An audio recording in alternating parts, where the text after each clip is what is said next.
दूसरी पार्ट में हम पढ़ेंगे कि रज्जब में इतनी हिम्मत न थी कि वह ठाकुर साहब के पास जाए। शामत का मारा रज्जब इसी ठाकुर के दरवाजे पर अपनी ज्वरग्रस्त का अर्थ होता है बुखार से पीड़ित पत्नी को लेकर पहुंचा। ठाकुर पौर में बैठा हुआ हुक्का पी रहा था। ठीक है। रज्जब ने बाहर से ही सलाम करके कहा, मतलब जैसे हम मिलते हैं तो नमस्ते नमस्कार हाय हेलो करते हैं, तो उस समय सलाम कहा। दाऊ जी एक विनती है।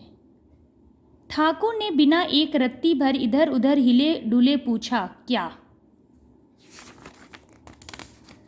रज्जब के पास अब ठाकुर के सिवा दूसरा कोई नहीं दिखा जिसके पास वह जाए और विनती करे कि मुझे रात भर रुकने के लिए आश्रय दे दीजिए।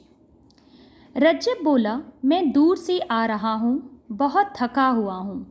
मेरी औरत को ज़ोर से बुखार आ गया है। जाड़े में बाहर रहने से न जाने इसकी क्या हालत हो जाएगी, इसलिए रात भर के लिए कहीं 2 हाथ जगह दे दी जाए। कौन लोग हो? ठाकुर ने प्रश्न किया। मैंने पहले ही बताया, पहले समय में जात प्रथा बहुत थी। बिना जात जाने उसे घर में प्रवेश नहीं किया जाता था। हूँ तो कसाई। यहाँ हमें पता चल गया कि रज्जब कसाई जात का है। रज्जब ने सीधा उत्तर दिया। चेहरे पर उसकी बहुत गिड़गिड़ाहट थी। ठाकुर की बड़ी बड़ी आंखों में कठोरता छा गई। बोला, जानता है यह किसका घर है? यहाँ तक आने की हिम्मत कैसे की तूने? ठाकुर को लगा कि मैं अपने घर में कसाई को कैसे प्रवेश करूं। रज्जब ने आशा भरे स्वर में कहा, यह राजा का घर है, इसलिए शरण में आया हूं। परंतु ठाकुर की आंखों की कठोरता गायब हो गई। जैसे उसने कहा राजा का घर है, उसकी ठाकुर की कठोरता गायब हो गई। राजा मतलब राजा किसी की भी मदद करने के पहले जात पात नहीं देखता, वह उसकी मदद करता है। यह बात सुनते ही ठाकुर की आंख की जो गुस्सा था वह खत्म हो गया। जरा नरम स्वर में बोला, किसी ने तुमको बसेरा नहीं दिया? मतलब किसी ने तुमको अपने घर में नहीं ठहरने दिया? नहीं महाराज, रज्जब ने उत्तर दिया। बहुत कोशिश की, परंतु मेरे घोटे पेशे के कारण कोई सीधा नहीं हुआ। और वह दरवाजे के बाहर ही एक कोने में चिपट कर बैठ गया। पीछे उसकी पत्नी कराहती कांपती हुई गठरी सी बनकर सिमट गई। मतलब बुखार तेज था, बुखार के कारण से ठंड लग रही थी और उसने अपने पूरे बॉडी को सिकुड़ के, मतलब ठंड से बचने के लिए सिकोड़ लिया। ठाकुर ने कहा, तुम अपनी चिल्लम लिए हो? हाँ सरकार, रज्जब ने उत्तर दिया। ठीक है। ठाकुर बोला, तब भीतर आ जाओ और तम्बाकू अपनी चिल्लम से पी लो। चिल्लम पीने से शायद ठंड कम हो जाती है, इसलिए कहा ठाकुर ने।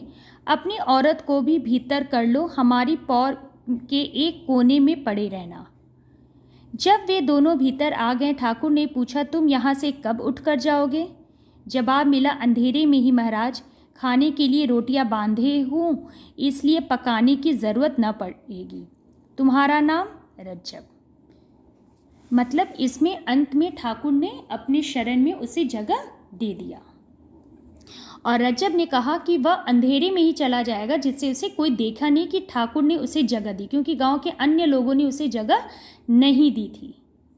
थोड़ी देर बाद ठाकुर ने रज्जब से पूछा, कहाँ से आ रहे हो? रज्जब के स्थान का नाम बतलाया। वहाँ किस लिए गए थे? अपने रोजगार के लिए। काम तो तुम्हारा बहुत बुरा है।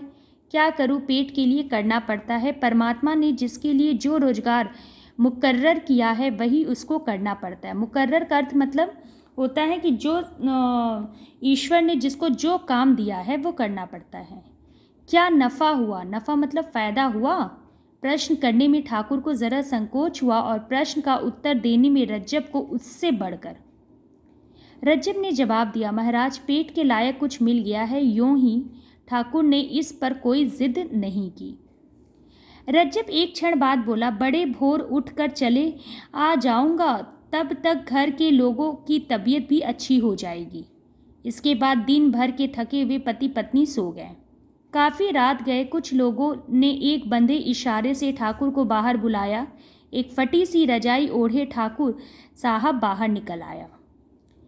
आगंतुकों में से एक ने धीरे से कहा, दाऊजी आज तो खाली हाथ लौटे हैं, कल संध्या का शगुन बैठा है।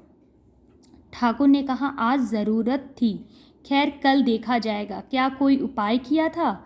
हाँ, आगंतुक बोला, एक कसाई रुपये की मोट बांधे इसी ओर आया है, परंतु हम लोग ज़रा देर में पहुँचे, वह खिसक गया, कल देखेंगे ज़रा जल्दी। ठाकुर ने घृण सूचक स्वर में कहा, कसाई का पैसा न छुएंगे। क्यों? बुरी कमाई? उसके रुपयों पर कमाई थोड़ी ही लिखा है।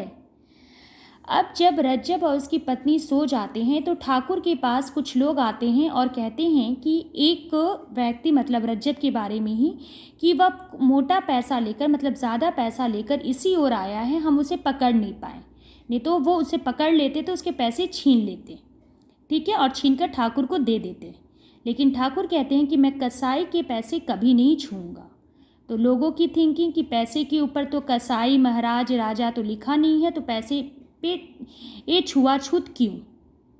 आगे हम नेक्स्ट वीडियो में पढ़ते हैं। धन्यवाद।